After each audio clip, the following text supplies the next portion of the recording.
And I'm gonna tell you, I can see why. I can see why they wasn't feeling it. Um, when I look at the reviews though, I was trying to gather. I'm like, well, all right, it's this low. What's the problem? Why didn't people like it? Well, many of the reviews that I'm seeing are saying that the movie didn't really make any sense. Okay. That the story falls apart. I'm also seeing that the rookie, I'm also seeing that the director had like rookie execution and that the movie was promising, like it was a good concept, but that it doesn't go anywhere. Now, I ain't gonna lie, I have to agree with some of those sentiments. First, let's address, and let's make this clear. I already said it earlier, but this was a Jordan Peele production. So this was Monkey's Paw Productions, but this movie was not directed by Jordan. It wasn't directed by Jordan. Instead, this movie was directed by Justin Tipping, who only has one other film under his belt. Back in 2016, it was a film called Kicks. And when I look at the thumbnail of it, right, the cover art, it features the kid that played Coogie in The Shy. Remember the very first season of The Shy, very first episode of The Shy, the kid that gets killed. He ends up being on a character on my block as well, that actor. But it had like a Jordan. This film had a Jordan Peele essence, but it didn't have that Peele signature, right? So that's what I'm gonna get into when I talk about my critique. So it felt like it was a Jordan Peele movie, probably because it was a lot of black people in it. So it felt like a Jordan Peele movie, but like it was missing something. So I ain't gonna lie, I do agree with some of those sentiments. Overall, if I had to give my rating of it, my critique of it, I thought Marlon's character was captivating. Like he was definitely interesting.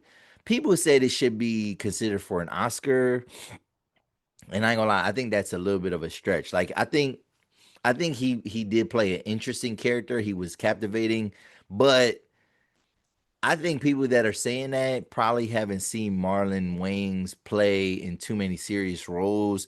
So, like when you think about, I've seen him play in serious roles. So, if you think about Requiem for a Dream, if you think about even Six Man was a comedy, but like it was kind of serious. Like he's still probably out. Like those characters and those performances still probably stand out more than what he did to him. He was a good character, like in this, like he was an interesting character, but like Oscar, no, Michael B. Jordan probably should win an Oscar for what he did in that double role in Sinners, but like Marlon getting an Oscar for this, nah. Um, so then, I would say the film was definitely missing something overall. I can't fully put my finger on it, but it definitely was. I think what it is like, if I had to guess, it tries to be deep because again, when we think of a Jordan Peele movie, we think about all these like Easter eggs and we think about all these hidden meanings. But I would say that the plot and the themes of this movie are very on the surface. Like it's pretty straightforward, and that's why it doesn't seem like a Jordan Peele movie because I think everything is very obvious. And the reason I'm saying that is because there's not a lot since no one's really talking about it. No one has really broken it down to where to really refute what I'm saying. So I'm gonna stand on what I'm saying. I'm sure there's gonna be some people that do some deep dives, but I think that people did not enjoy this movie so much that they're not even bothering. Like they're not even bothering breaking this down. Like I said, I'm the only one. My man Stu hit me up, was like, yo, did you see this movie yet? And I'm like, yeah. And he even had some of the same things like, yo, what was it about? Like it didn't make no sense. And when I told him what I thought it was about, I was like, oh yeah, that makes sense, whatever. But like he was like, yeah, he was waiting for like the secret, you know?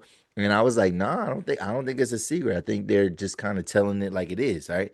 So this movie is a movie about sacrifice. Overall, this movie is about sacrifice.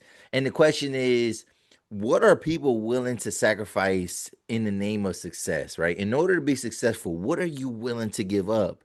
What are you willing to compromise? What are you willing to sacrifice, right? So we see sacrifice in multiple different forms in this movie, right? Like, for example, are people or players, right, willing to sacrifice their own health? In this movie, we see that we see a lot of characters getting poked and prodded, using different like maybe performance enhancers or even painkillers, right? Just so they can get on the field. And the thing is, right, even though that stuff makes you feel good, it's only masking the problem, and guys are risking themselves every week in and week out just to get out there. So they're risking their health.